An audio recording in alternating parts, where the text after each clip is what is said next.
Bonjour à tous. Donc voilà, il faisait beau aujourd'hui dehors. J'espère que vous m'entendez bien. Donc bienvenue sur ma chaîne.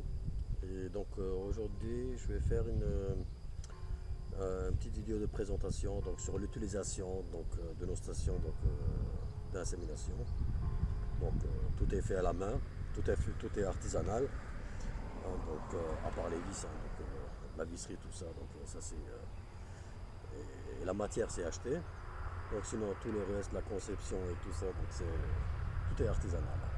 Donc jusqu'au capillaire, comme vous voyez ici. C'est dans la précédente vidéo, je vais vous présenter comment faire les capillaires. Euh, c'est aussi des choses que je vends sur internet, ces capillaires. Et donc il y a un Suédois sur internet, je crois que c'est le seul. Je n'ai pas trouvé donc des capillaires spéciales pour insémination. Il n'y a que lui qui en fait et il les vend ça dans les entrées de 25 euros pièce. Donc moi je compte les mettre ça à une dizaine d'euros, donc à moitié prix comme d'habitude. Nos stations aussi c'est à moitié prix, comparé à certaines marques qui sont à 1800 euros, rien que la station.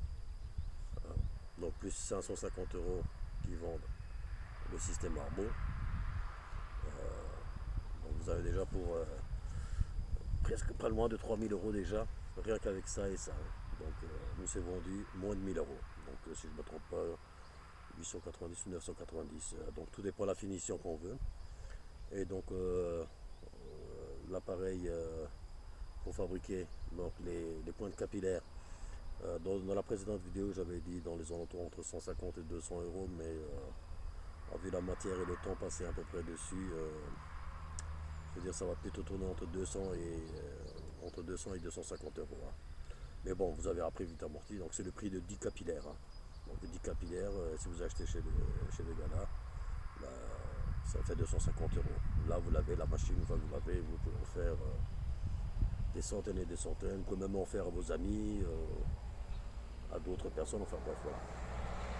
Même si vous êtes deux amis, bah, quitte à acheter par exemple la machine à deux, et puis vous en faites pour chacun. Donc là maintenant, je vais venir. Donc je ne sais pas si maintenant vous voyez. Donc je vais essayer de tourner la machine comme ça, pour que vous voyez mieux. Euh, voilà. Donc sur les guides, sur les guides ici. Donc j'ai oublié de mettre dans le pack, hein, donc je mettrai de la graisse spéciale pour ça glisse. Faut pas, donc pour en mettre là aussi, sur les tiges, donc sur la pince, sur le crochet ventral. Voilà. Faut pas que ça glisse non plus trop facilement.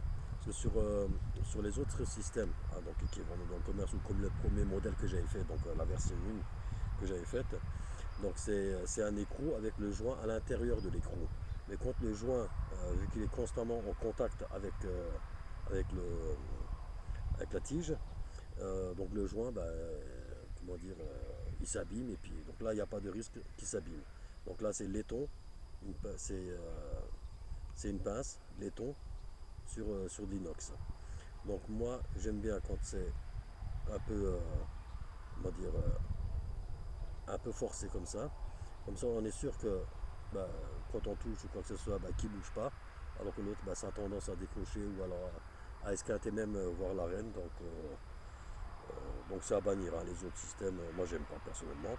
Donc le joint ici, il y a deux gorges, comme vous pouvez le voir. Une, deux. Hein.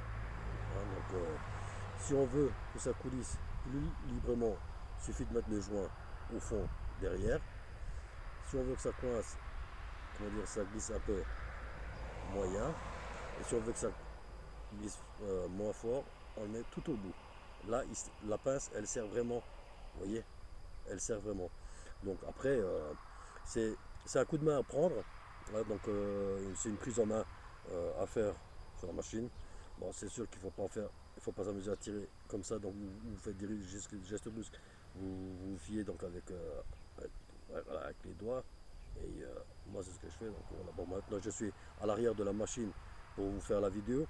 Donc j'ai un peu du mal à vous montrer, mais donc si je serais dans l'autre sens, donc voilà, c'est un coup de main à prendre. Donc moi je prends appui sur le, comment dire, voilà, sur ça, et je descends, comment dire, avec, voilà, je tire jamais ça comme ça, ou le pouce comme ça, vous voyez. Il faut toujours se prendre guide pour aller doucement, vous voyez, aller chercher le crochet. Donc après, il y en a qui tiennent ici, et puis ils font comme ça, hein. Donc ils le prennent de là, hop, hop, une fois qu'il l'a écarté, voilà. Donc soit vous le prenez de là, soit vous le prenez de là. Donc c'est à vous de voir comment vous le sentez.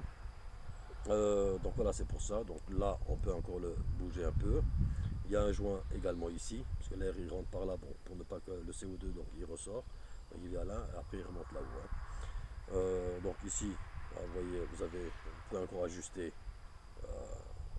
de cette manière. Vous pouvez ajuster comme ça, ou alors même au moment où où vous prélevez le sperme des mâles, il suffit de vous décaler ça, comme ça ne vous gêne pas, et vous avez accès facile pour, voilà. Donc là, j'ai mis cette fois-ci deux vis, parce que bon, c'est un bloc qui est quand même assez lourd, la partie là, donc je veux que ça reste stable. Donc vous démontez, voilà, donc là on peut encore bouger, et voilà. Donc, normalement, une fois que vous êtes bien aligné à l'axe avec le capillaire, vous voyez, avec le capillaire et le tube porte-renne, donc tout doit être aligné dans l'axe. Après, voilà, une fois que vous avez tout bien réglé, vous n'avez plus besoin de normalement de toucher. Donc là, on peut aussi régler donc, la plus grosse partie de la seringue. Donc c'est des seringues Blue Airlock, j'aime bien, ces embouts-là à visser. Donc je vous expliquerai pourquoi. Donc j'utilise tout le même modèle, que ce soit sur le Harbo ou là-dessus. Ah, j'ai oublié de vous emmener les pinces crossées. Vous voyez, j'oublie toujours quelque chose, mais bon, c'est simple. Donc c'est aussi la même chose, une seringue avec un embout. C'est un troisième, donc c'est au moment où vous allez commencer à écarter donc, le ventre et puis à prendre l'aiguillon avec la pince. Donc voilà, c'est une autre seringue avec une aiguille qui vous aide à. C'est toujours bien, donc ça aide à écarter, à choper la pince correctement. Euh, voilà, bon, je vous le présenterai donc sur la prochaine vidéo, mais bon, c'est vrai, quand on est assez pressé. Donc là, vous avez une vis de réglage, vous réglez l'inclinaison de ça, donc tout est. Et donc là, surtout, c'est les descentes micrométriques. Donc vraiment, c'est un tour de vis. Donc c'est un module de 0,8, hein. Donc un tour de vis, ça descend de 0,8 dixième. Donc ça fait même pas un millimètre. Donc un tour de vis, c'est même pas un millimètre. Donc alors qu'avec les autres systèmes, bon moi j'ai pas, il y en aura après qui aiment.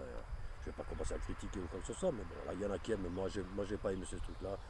Surtout au début, quand on tremble un peu, quand on n'a pas trop l'habitude, on a tendance à descendre un peu trop fort, et puis c'est là où on blesse les rênes. Donc j'aime bien ce système-là. Donc une fois qu'on est rentré, qu'on est dedans, on rentre juste de 2-3 mm et on injecte avec sur le harbo. Donc là, vous voyez, même si on bouge quoi que ce soit, on a un scan, là, il n'y a rien qui bouge. Donc c'est très pratique ce système harbo. Et c'est pour ça que donc moi j'estime que c'est une pièce, comment dire, qui fait partie de l'ensemble et pas une pièce à acheter séparément comme d'autres le font. Donc sinon pour le capillaire, vous démontez l'embout, hein, donc l'embout qui est vissé.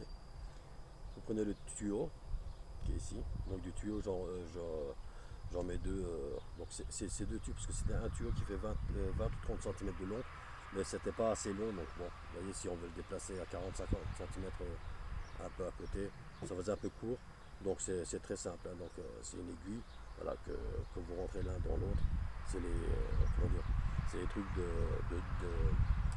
pour les injections sérum, vous voyez. Donc c'est les tuyaux, c'est vendu en pharmacie, donc c'est facile à trouver.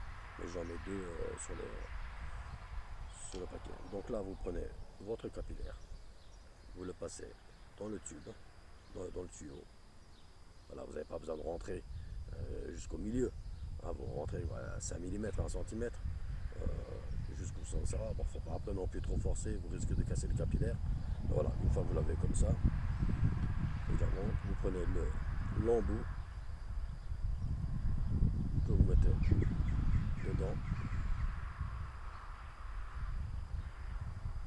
Voilà, vous le tournez. Et voilà, donc votre capillaire est monté. Et donc là, l'embout, là, je l'ai percé donc, à 2 mm, parce que ça fait l'embout, donc il fait 1,5, 1,6 d'origine, donc avec un petit forêt de 2 mm. Donc j'ai percé au diamètre du capillaire, hein, donc pour que ça rentre. Bon, après, je vais prendre des capillaires de 1,6 prochainement. Donc ça, c'était les capillaires de soda, hein, comment on appelle ça, soda, ouais, tube, soda, glace. Donc c'est en 10 cm, donc 100 mm donc de long. Et je trouve que ça va tout à fait bien, parce qu'au moment, donc vous avez 10 cm au départ, mais quand vous faites après la pointe capillaire sur la machine, vous voyez, vous avez toujours tout de suite comment dire, 2-3 cm de chute, on va dire, de perte. Et donc là, 7,5. Donc il nous reste à peu près 7,5. Toujours. Et donc ça nous suffit largement.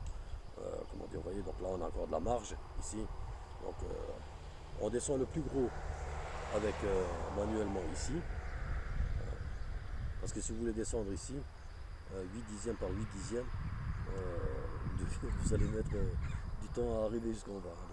Donc, vous réglez le plus gros ici, proche de l'entrée, de l'arène. Vous ajustez correctement, voilà. Tac, tac. Hein, vous regardez encore à peu près l'inclinaison. Vous regardez depuis ici, en haut, que vous soyez bien dans l'axe voilà, du trou. Voilà. Donc là, on règle l'inclinaison. Là, on a l'air pile poil dedans, dans l'axe. Voilà.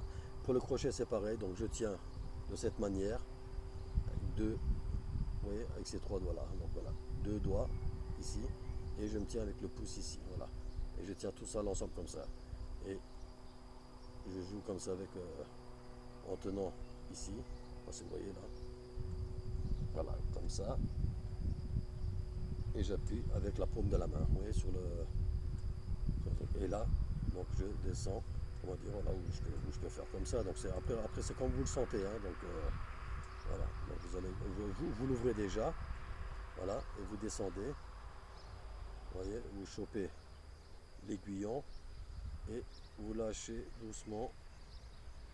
Voilà, vous lâchez doucement ici. Et après vous avez juste à écarter l'aiguillon.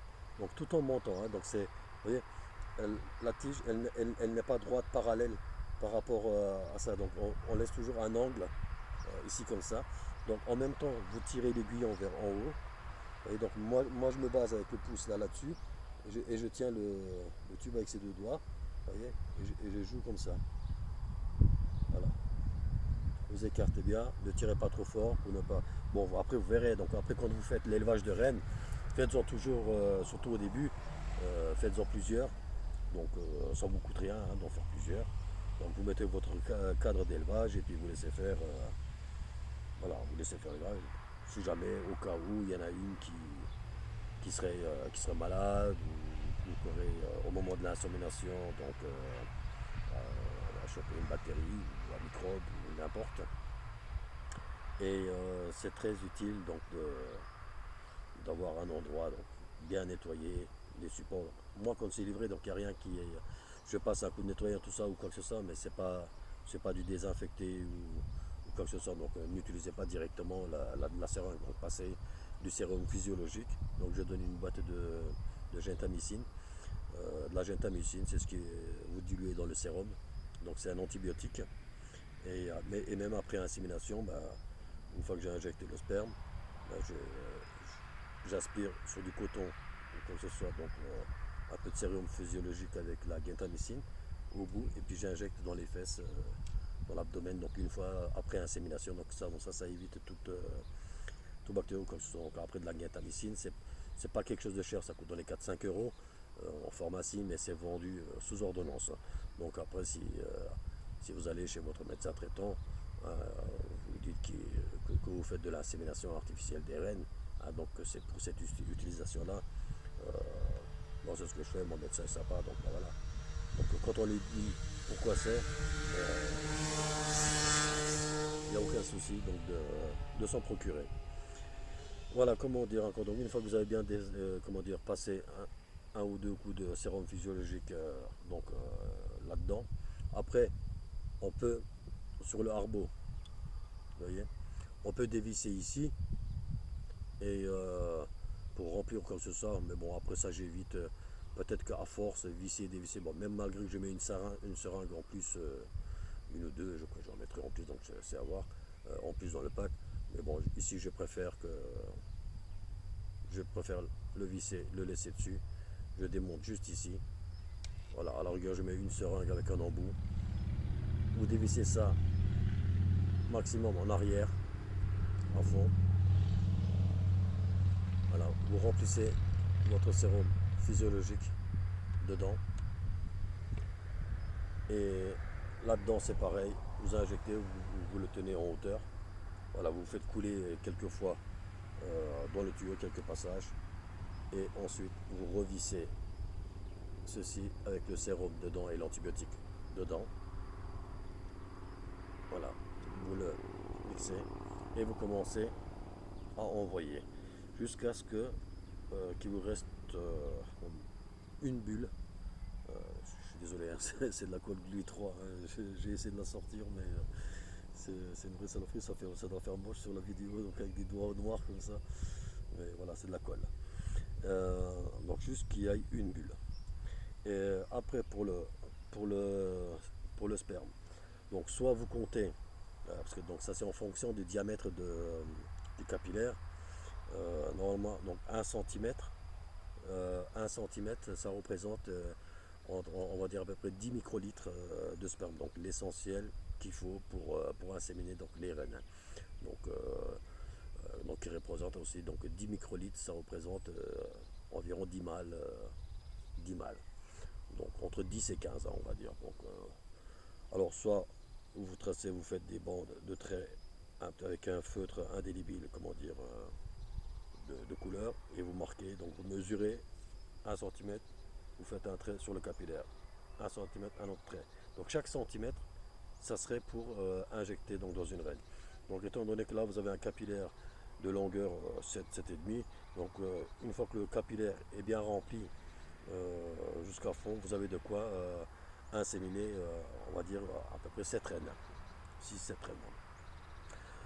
Ou alors, vous comptez le nombre de mâles où il y a du bon sperme. Donc après, je ne sais pas si on peut se fier là-dessus. Mais bon, moi, si j'en ai plusieurs à faire, je remplis et j'injecte jusqu'à débordement. Mais après le débordement, comme on dit, je mets une goutte de sérum dans les fesses. Hein. Voilà. Donc comme ça, je sais qu'elles sont remplies à bloc jusqu'à débordement. Donc vous le verrez. Donc au moment où vous allez injecter, le sperme va descendre. Et donc tant que vous voyez que ça descend, bah, moi je continue à injecter.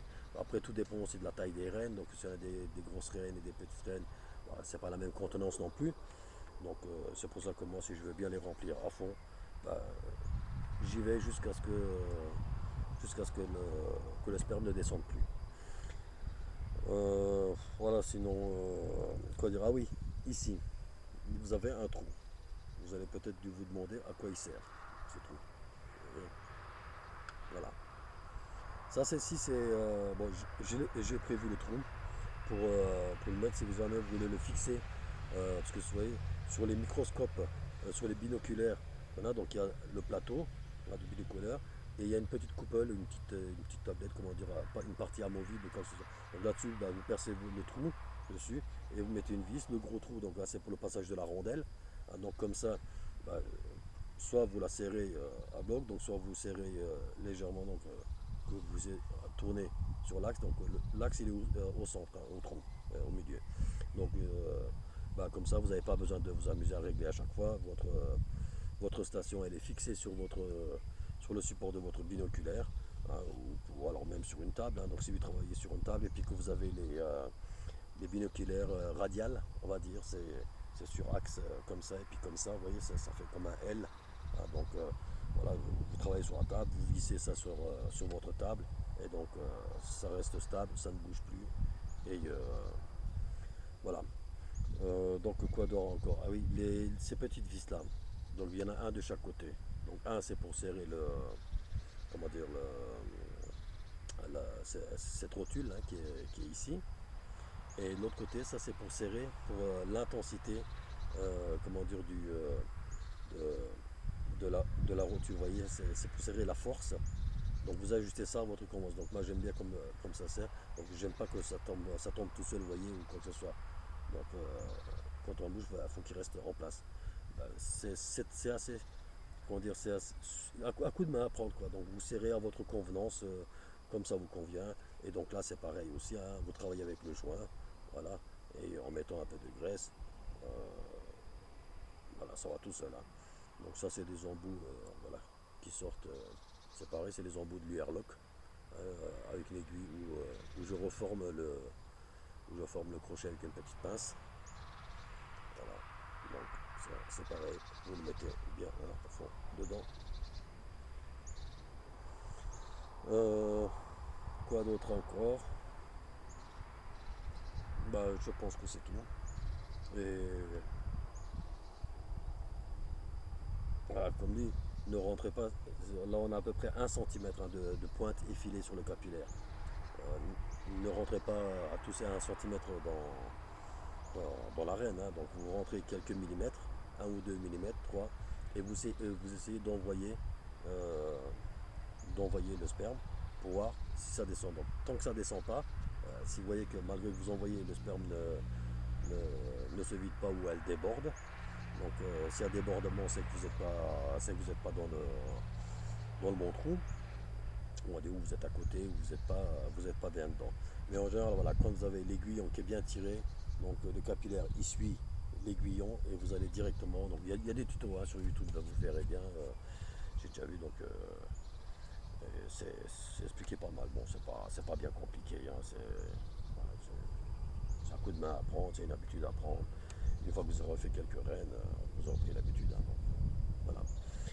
Euh, ouais, donc, qu'est-ce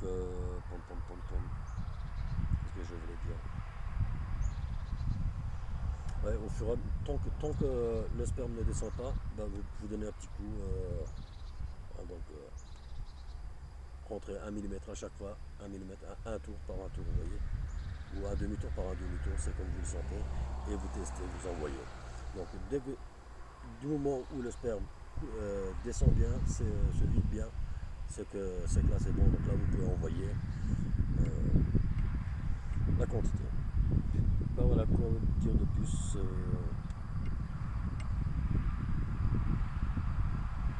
Ben, si vous avez des questions, quoi que ce soit, n'hésitez pas à écrire dans les commentaires. Comme dit, les commentaires, j'ai désactivé, donc les commentaires, je valide d'abord les commentaires. C'est indépendant de ma volonté, hein, donc je voulais le laisser comme ça, mais il y a beaucoup de marabouts, je ne sais pas quoi, qui viennent polluer les commentaires là en mettant des liens pornographiques et tout, donc ça m'énerve. Voilà. Donc ici vous avez un écrou, donc j'ai mis exprès des gros écrous comme ça, hein, une fois que vous avez réglé, pour ne pas que ça bouge, vous avez juste à serrer et il n'y a plus rien qui bouge, hein. Donc au moment quand vous voulez faire l'inclinaison, vous desserrez un tout petit peu et après vous jouez avec l'inclinaison. Voilà, une fois que vous êtes bien bon, clac, vous serrez et là ça ne bouge plus.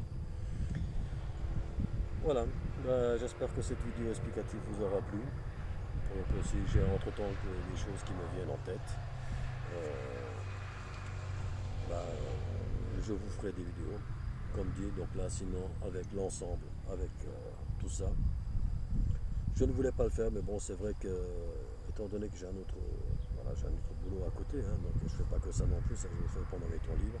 Donc là, j'ai essayé de faire, à chaque fois que j'ai du temps, bah, j'essaie d'en faire en stock, hein, donc parce que normalement, ça me met 7 à 10 jours, donc si j'ai pas de stock, le temps que je commande le matériel, le temps que je fabrique tout ça, donc il y en a pour une semaine à peu près à fabriquer, à le faire. Et voilà, donc là j'en ai quelques-unes en stock, j'essaye encore d'en faire. Là, au fur et à mesure comme ça que c'est vendu, je complète mon stock. Et bah, toujours dans le but de vous satisfaire, comme ça vous n'avez pas trop longtemps à attendre. Donc là, il y a l'ensemble, c'était 890 je crois en finition mat et 990 en finition brillante. pris, j'ai fait tous dans les finitions comme ça, hein, donc voilà, j'aime bien. Après, on peut faire beaucoup plus brillant aussi, donc si on insiste vraiment à polir, ça prend du temps à polir et tout ça. Voilà. Donc la finition mat, on va dire, c'est ce modèle-là, comme vous voyez ici. Et polymiroir, vraiment, c'est vraiment en insistant vraiment sur la brillance. Après, ça peut être bien, oui et non. Sous le binoculaire, si vous avez la lumière qui n'est pas assez forte, par exemple, assez puissante, bah, ça reflète la lumière, donc tant mieux. Et si vous avez une lumière un peu trop forte, bah, vous risquez un peu de vous éblouir, à moins que vous avez un réglage d'intensité de la lumière.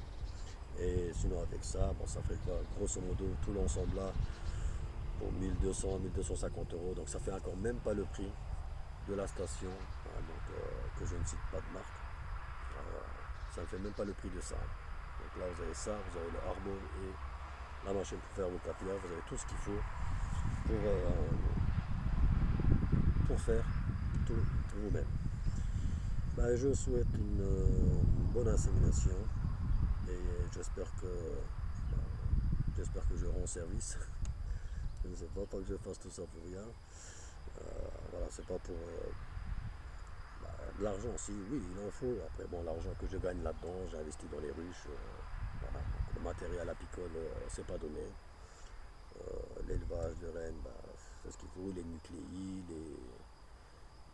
comment dire, les mini plus, et si et ça, bon, ça fait tout. Voilà. Donc, ça me. En gros, bah, ce que je gagne là-dedans, je le réinvestis dans les ruches. Voilà. Mais si je voudrais être millionnaire avec ça, si, peut-être je pourrais si je fais comme les autres. Hein. Donc, mais après, je ne vois plus l'utilité. Hein. Donc, moi, c'est vraiment pour rendre service, comme je vous ai dit dans mes autres vidéos, c'est que là, c'est pareil. Là, j'avais pas beaucoup de paquets d'abeilles pour faire, pour faire mon élevage de rennes. Et pourtant, c'est de la Buffast. Hein. Donc, j'avais pris de la Buffast comme ça pour sa douceur et tout. Mais bon, finalement, agressif comme tout, je les ai foutus au fond du jardin. Ces ruches-là, c'est des ruches. Mais bon, après, donc, une fois que les rennes. Bon, là, j'en ai pas, sinon je vous aurais montré en direct comment on fait donc, pour faire l'insémination et tout ça. Mais j'ai pas de rennes pour l'instant. J'ai pas assez de paquets de jeunes abeilles. Donc, j'ai reçu mes deux rennes souches d'élevage. Donc, ils ont déjà fait le premier cycle de ponte. Donc, j'attends donc le deuxième cycle, là, et c'est en cours. Et donc après je commence l'élevage de rennes. Et je pense peut-être refaire une vidéo d'ici on va dire, au mois de juillet, vers le mois de juillet,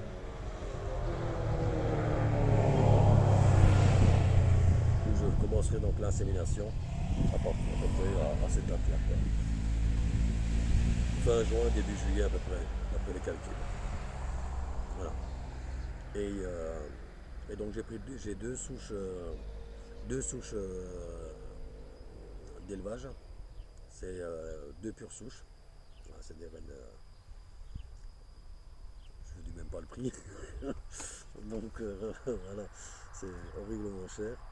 Euh, voilà, et donc quand je fais le croisement, bah, comme dit, hein, comme son nom le dit, croisement, hein, croisement, un croix. Donc un croisement, je prends par exemple euh, les rennes de la ruche A avec le sperme des mâles de la ruche B et les rennes de la ruche B avec le sperme des mâles de la ruche A. Vous voyez. Donc, et à chaque fois, avec ces deux pures souches-là, je recroise et ça me redonne que des pures souches. Donc, je vais travailler que avec des pures souches. Donc, c'est pour ça que j'ai pris deux pures souches que je veux tout le temps garder pour faire mes élevages de rennes. Donc, F1, ça va. F2, c'est déjà à bannir. Et après, ça dégénère. Donc, après, j'aurais très bien pu, comme c'est fait dans la ruche, hein, donc prendre les mâles.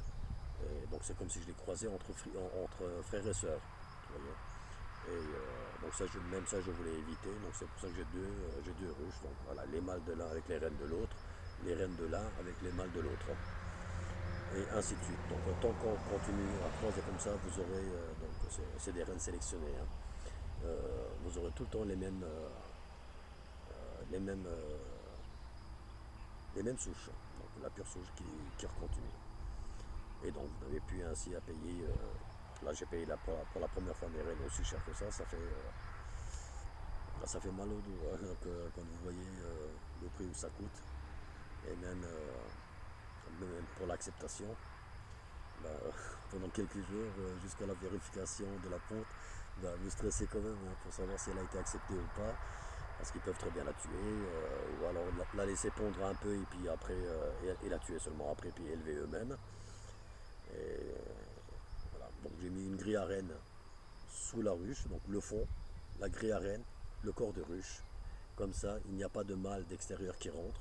Donc mes mâles, ils seront cloîtrés, confinés dans la ruche et jusqu'à maturité. Donc, après, donc, je vais essayer de faire une hausse avec un grillage tout fin pour le mois de juin, juillet, août, oui. Et comme ça, bon, bah, ils peuvent un peu prendre de l'air, à travers le grillage. Et donc, que je verrai, donc, bah, les mâles qui sont, mûrs, bah, je pourrai les récupérer directement, faire comme une cage, quoi, comme pour mettre comme une hausse grillagée au-dessus, donc assez haut, hein, assez grand, donc voilà, 50 cm, à peu près, ouais, 50 cm, 60 cm de hauteur, bah, qui puisse voler, et voilà. Donc surtout bien nourrir vos mâles. Donc moi j'ai pris de tout, hein, des vitamines, je leur donne du sirop, donc là ils sont bien nourris. Bah, plus que les mâles c'est gourmand, et je fais ça sur un demi-cadre donc de corps. Donc vous avez la partie en haut, donc en alvéole d'abeilles, et la partie en bas que je laisse construire pour faire des alvéoles mâles. Donc ça fait quand même un bon paquet de mâles quand même. Et si on veut du sperme de qualité, même au moment de l'insémination, donc voilà que si les mâles ne sont pas arrivés à maturité, ben, je trouve même que c'est la phase la plus difficile, le prélèvement de sperme, que l'insémination de la reine, vous voyez. Alors c'est chiant à chaque fois, vous regardez sur les balles, c'est pas bon, vous jetez, vous en reprenez un, bon, je suis jusqu'à ce que vous... Voilà. Mais si vous les nourrissez bien et tout, il n'y a pas de raison que vos mâles sont pas fécondés, qui sont pas, qui sont pas à maturité, pardon. Voilà. Donc bien les nourrir, ne négligez pas. Prenez-leur des vitamines, je mets quoi, du candy pollen, je mets du sirop, comment on appelle ça. Bref, j'ai plus le nom en tête, mais voilà. Donc, plus que vos mâles seront bien nourris, plus que vous aurez des rennes de qualité, et même pour l'élevage, bon, je ferai certainement des vidéos encore là-dessus. Pour l'élevage, certains qui font le greffage à sec, d'autres à la gelée royale. Donc en pharmacie, ils vous vendent de la gelée royale fraîche, ou même chez des apiculteurs, hein. Ne prenez pas la gelée royale congelée, parce que une fois congelée, donc ça perd ses qualités. C'est plus la même chose que le frais. Voilà, et le frais, une fois que vous le gardez au frigo, il peut rester assez longtemps. Donc, je ne sais pas si vous avez déjà entendu parler du double greffage. Le double greffage, ça consiste à quoi? Ben, ça consiste, dans un premier temps, de mettre une petite goutte de gelée royale, de mettre une jeune larve et mettre ça dans la ruche de starter. Et 24 heures après, donc le lendemain, vous renlevez la larve que vous avez mis dedans et vous remettez une autre jeune larve dedans. Et tout ça, c'est pour inciter, aux, aux abeilles, aux nourrices, de, de remplir avec de la gelée royale. Donc plus que bah, une reine s'est nourrie qu'avec de la gelée royale. Une reine mal nourrie à la gelée royale, ça donnera une reine fictive. Une reine bien nourrie à la gelée royale, qui baigne dans la gelée royale, ben, elle sera beaucoup plus belle, plus grosse. Et voilà, donc vous pouvez faire ça 2-3 fois de suite. Donc jusqu'à ce que la cellule soit bien remplie de gelée royale. Ou alors, si vous ne voulez pas vous embêter, comme je l'ai dit, vous prenez de la gelée royale fraîche, vous en mettez un bon paquet dedans, vous prenez votre larve, vous la déposez sur la gelée royale, hein, donc une fois que la cellule a été acceptée, hein, donc vous en mettez encore un peu, donc vous donnez à élever, une fois que les cellules, toutes les cellules qui ont été acceptées, bah, comment dire, vous remplissez de gelée royale avec une petite seringue, assez vite fait, avec une seringue, vous prenez la gelée royale et puis clac, clac, clac, vous en mettez un peu dans toutes les cellules et vous remettez ça dans le cadre et ça donne des belles rennes, des belles grosses rennes. Je vous ferai une vidéo de tout ça prochainement et je suis un peu pris, comment dire, j'ai essayé de m'y prendre à temps mais avec le travail et tout c'était pas évident. J'arrive à, comment dire, à cheval presque sur. J'espère que j'arriverai à respecter mon calendrier. Sinon, bah, ce sera que pour l'année prochaine. Donc, mais j'ai pas l'intention de laisser ça pour l'année prochaine. Déjà cette année, j'espère que tout se passera bien et que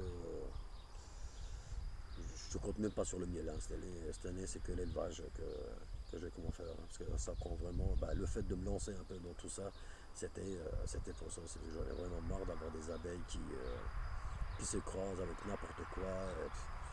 Ça part, ça dégénère en moins de deux. Ça fait des abeilles agressives. On ne peut pas sortir dehors. C'est lassant de travailler. C'est plus de l'apiculture, vous voyez, de travailler.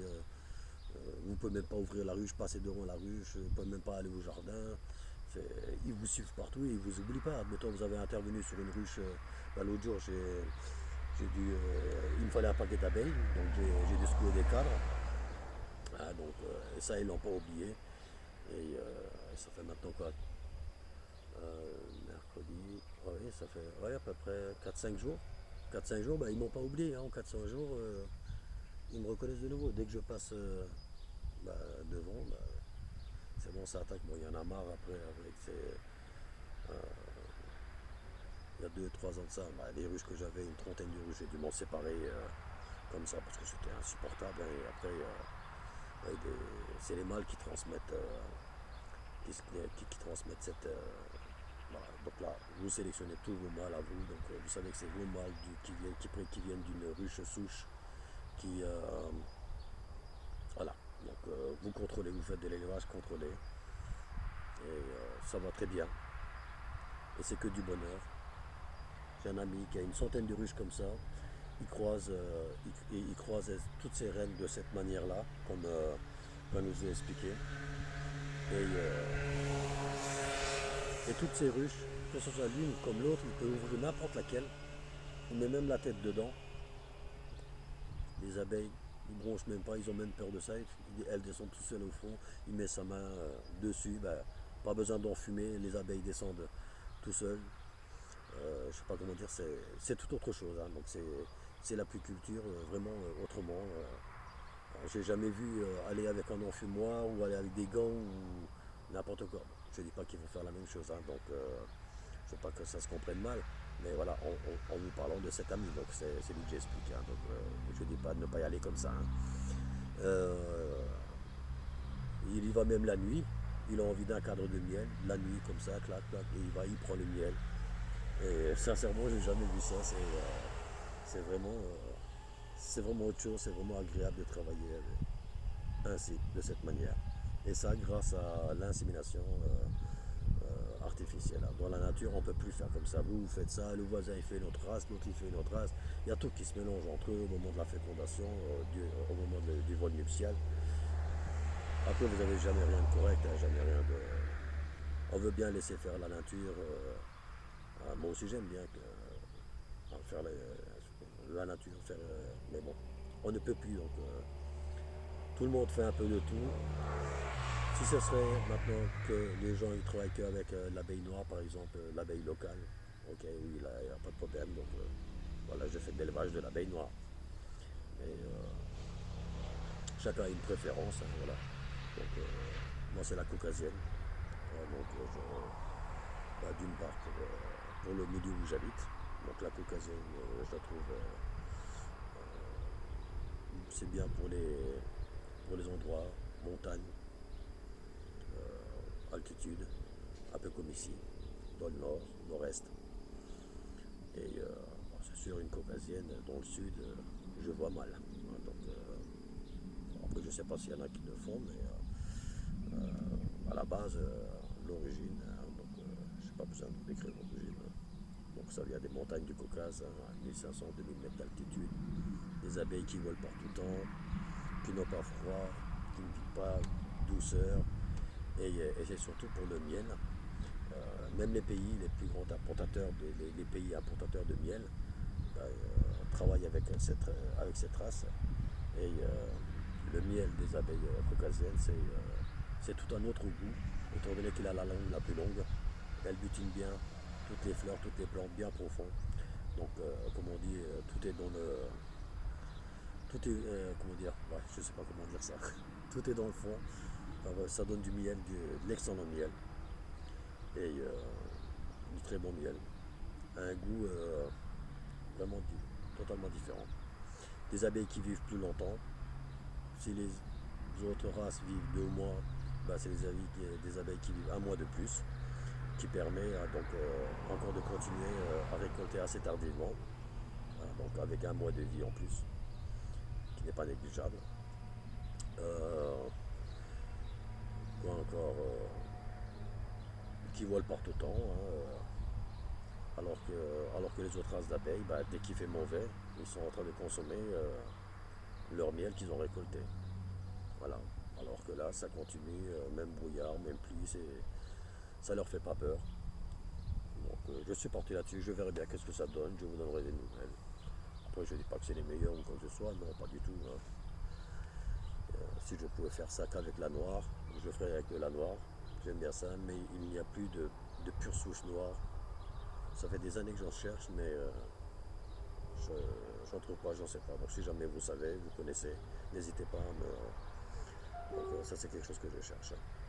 Bon, enfin bref, voilà. Donc la vidéo, là, je pense qu'elle a été un peu trop longue, mais il faisait beau. Ah oui, c'est ce que je disais avec la machine là, l'appareil là. Vous allez me dire du fil, où c'est que je vais en trouver. Bon, il y en a sur des bobines, hein, c'est toutes des bobines de transfo, de récup. Hein.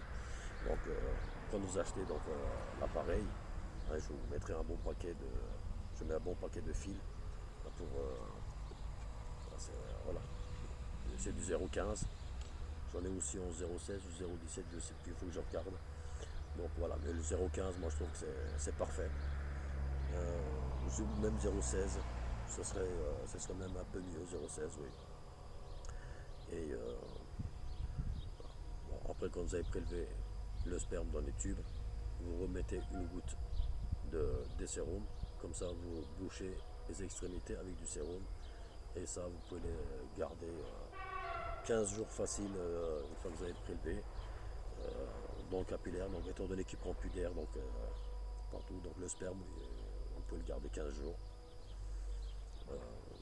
Voilà, c'est à vous de voir. Donc soit vous faites tout fraîchement, la veille vous prélevez le sperme, le lendemain vous faites l'insémination. Oui, c'est très important, que je n'oublie pas de dire, la veille de l'insémination, il faut, vous prenez votre reine, vous lui donnez un petit coup de narcose, un petit coup de CO2, que vous l'endormez, et vous la remettez à sa ruche, et le lendemain vous inséminez. Donc la veille du lendemain, donc lui donner un coup de narcose. Hein. Ça c'est très important à faire. Ne me demandez pas pourquoi, mais voilà, certains sauront mieux le dire, mais voilà, c'est quelque chose d'important.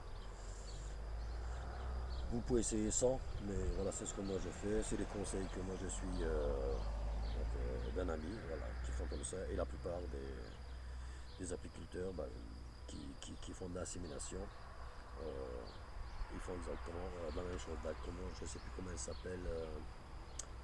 Je vois ces vidéos qui sont pas mal aussi. Céline.